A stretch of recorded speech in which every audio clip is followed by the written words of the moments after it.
Merhaba arkadaşlar, yepyeni haberlerle karşınızdayız. Afra Saraçoğlu Mert Ramazan Demir ile ayrılık iddialarına net yanıt verdi.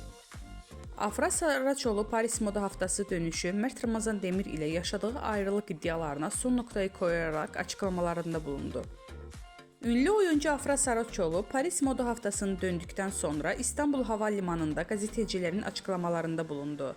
Son dönemde adı Mert Ramazan Demir ile yaşadığı ilişki hakkında çıkan ayrılık dedikoduları ile gündeme gelen Saraçoğlu bu iddialara açıklık getirdi. Saraçoğlu yeni projede olan Abi dizisinde başrollerini paylaşacağı Kenan İmirzalıoğlu ile arasındaki yaş farkı hakkında sorulara da yanıt verdi. Genç oyuncu yaş farkının ilişkiye engel olmayacağını vurguladı. Demek sevildi ki bu kadar konuşuldu. Yaş farkının bir problem olacağını düşünmüyorum dedi.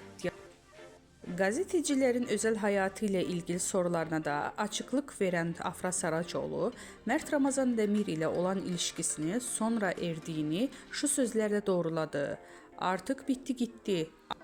Bu açıklamasıyla ayrılık iddialarına son noktayı koyan